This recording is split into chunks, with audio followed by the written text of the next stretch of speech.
आज हम ऐसे कुछ क्वेश्चन स्टार्ट करने जा रहे हैं फ्रिक्शन पे बेस्ड कि हमें पता लगाना होता है कि फ्रिक्शंस कैसे निकाले जाते हैं और 2 या 3 ब्लॉक सिस्टम में एक्सेलरेशन अलग अलग ब्लॉक का क्या होता है, या ये बता सकते हैं हम कि ये ब्लॉक किस एक्सेलरेशन पे साथ में चलेंगे।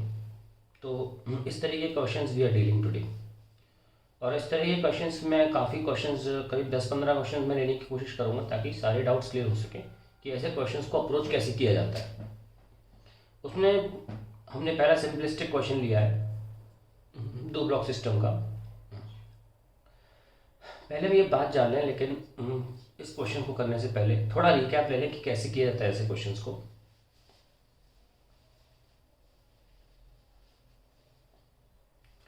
देखिए, सबसे पहले तो हम ये समझ लें कि कोई ब्लॉक है से 5 kg का, और मैंने इसका म्यू ले लिया 0.1।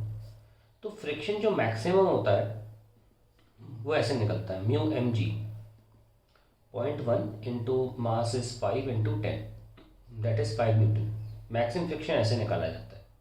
पर ये भी ध्यान रखें कि बहुत रेयर इक्वेशन मिलेंगी आपको जो इनइक्वालिटी बेस्ड है, that is friction is less than equal to mu N, where this mu N जो मैंने लिखा है यहाँ पे, अगर फ्लैट हॉरिजॉन्टल है तो mu N mu m g ही होगा, वो 0 से लेकर इस मैक्सिमम वैल्यू तक हो सकता है।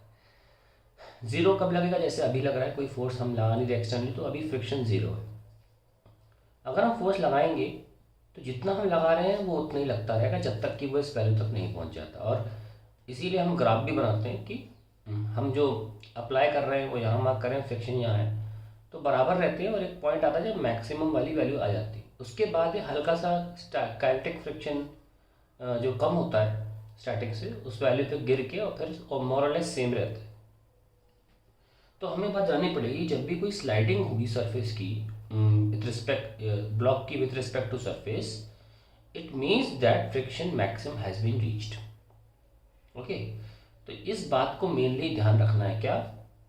Sliding occurs only when F max has reached. ये इंपॉर्टेंट बात ध्यान रखनी है। Now we can start the question. Question है, find the acceleration of 2 blocks of 4 kg and 5 kg mass if a force of 40 Newton is applied on 4 kg block. Friction coefficients between respective surfaces are shown in figure. ना सबसे पहले ऐसे सवालों में हमें ये step 1 में मान लेना चाहिए, हमारा पहला स्टेप ये होना चाहिए that considering the blocks are moving together, blocks are moving together, ये हमें मान के चलना चाहिए। सवाल की स्टार्टिंग का पहला स्टेप ही यही होना चाहिए कि हम मान लें कि ब्लॉक साथ में मूव कर रहे हैं। हम ये बिल्कुल, इसका मतलब ये होगा कि हम ये नहीं मान रहे हैं कि 4 और 5 kg, it means 4 and 5 kg block do not move with respect to each other. 4 and 5 kg block do not move with respect to each other, यानी कि उनका सेपरेट मोशन नहीं हो रहा है, इंडिविजुअल मोशन नहीं हो रहा है, ये मानना पड़ता है। और उस लिहाज से हम एक एक्सेलरेशन निकाल लेते हैं जो होता है अप्लाइड फोर्स इज ओनली 40।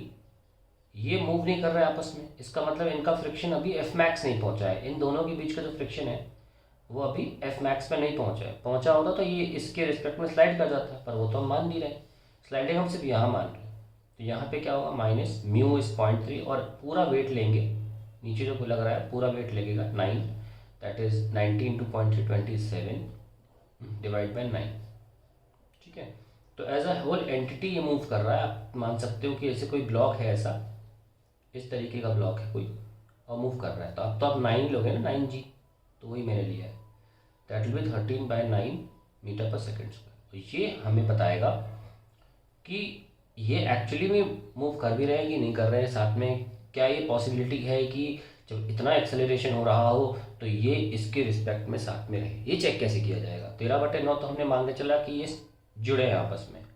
अब हम इसमें ये लगाकर चेक करेंगे इस सिंपल ब्लॉक में।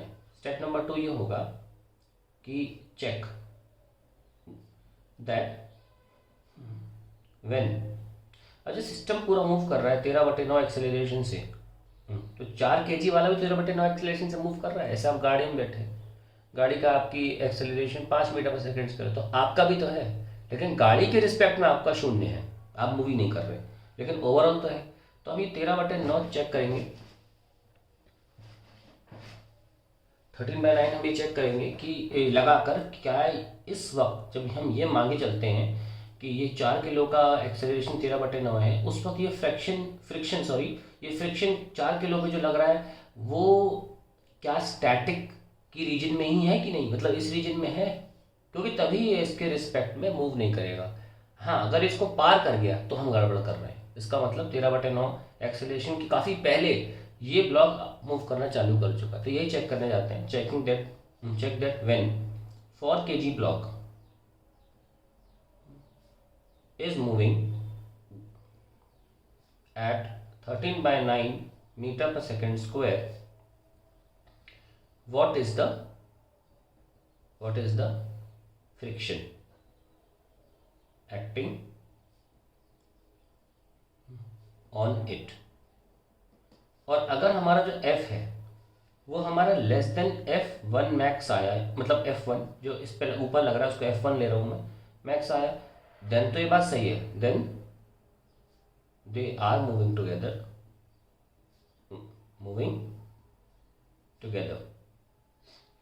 Find the acceleration of 2 blocks पूछा है ना, तो हम ये बोल सकते हैं कि दोनों साथ में मूव कर रहे हैं, यही हमारा आंसर हो जाएगा, ये मूविंग टुगेदर। और अगर ये कम हो गया and if F is greater than F1 max, तो हमने गलत सॉल्व किया है पूरा क्वेश्चन दोबारा नए सिरे से स्टार्ट करना पड़ेगा, ये मानकर कि ये ही अकेले मूव कर रहा है, बहुत आसानी से निकाल सकते हैं, अगली लाइन में आंसर आ जाएगा। ऐसा नहीं आपका ये स्टेप वेस्ट हो गया, क्योंकि इसके बिना आप कर ही नहीं पाओगे इस तरीके के क्वेश्चन, ये अब तो करना ही पड़ेगा, चेक तो करना ही है। So F1 less than F1 max, then they are moving together, and if F is greater than F1 max then they are not. और फिर आपको अलग अलग एक्सेलरेशन मिलेगा दोनों ब्लॉक्स का। So let's start doing it. पहले पेज में देख लो कि फ्रेम में है कि नहीं। हाँ, तो अब हम बना लेते हैं इस ब्लॉक को।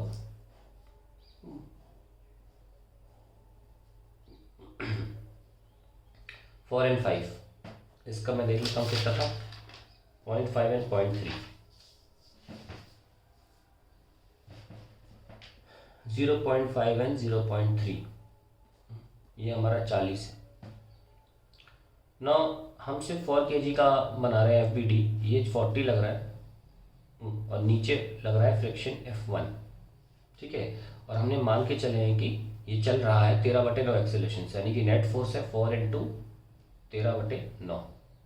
तो इक्वेशन कैसे सॉल्व करेंगे, 40 - F1 इज 52/9। लगे आप ये भी सॉल्व कर लीजिए कि F1 पहले से निकाल के रख लीजिए, F1 मैक्स कितना है, it is mu mg, that is 0.5 × 20, that is 0.5 × 4 × 40, 585, तो 20 न्यूटन आ रहा है, ठीक है। ये आपका फ्रिक्शन आ रहा है इस पर। और तो हमारा जो F1 है वो अगर इससे कम आया तो ये दोनों साथ ही मूव करें, सवाल नहीं खत्म हो जाएगा, आंसर आ जाएगा, दोनों ब्लॉक का सेम एक्सेलरेशन है। और ज़्यादा आया तो फिर हमें सॉल्व करना पड़ेगा। तो दिस इज 9 × 5 = 45, बचा 7, 9 × 7 = 63, बचा 7, हाँ 5.77। सो F1 हमारा आ रहा है 34.33 न्यूटन, जो कि इससे ज़्यादा आ रहा है। ये पॉसिबिलिटी नहीं है क्योंकि फ्रिक्शन मैक्सिमम इतना ही हो सकता है, since F1 is greater than F1 max, which is not possible,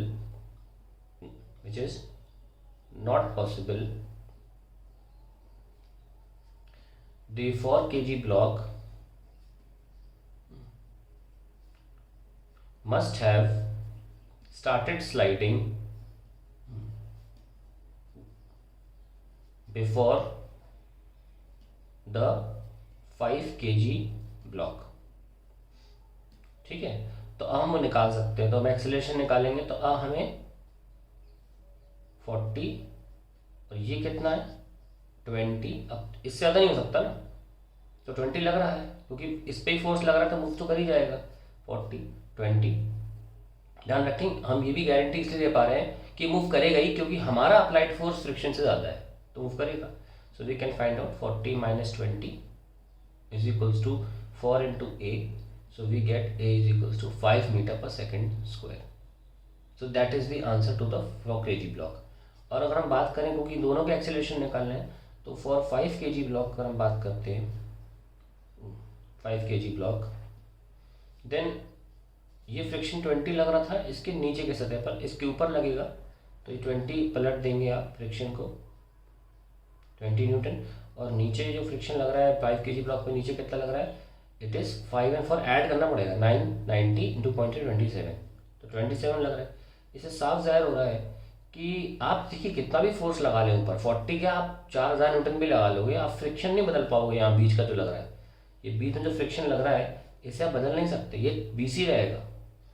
इस वजह से पता चलता है कि क्योंकि नीचे का फ्रिक्शन ज़्यादा है, we see that since 20 less than 27, therefore 5 kg block will not move. Kg block will not move. So that is the answer to the question.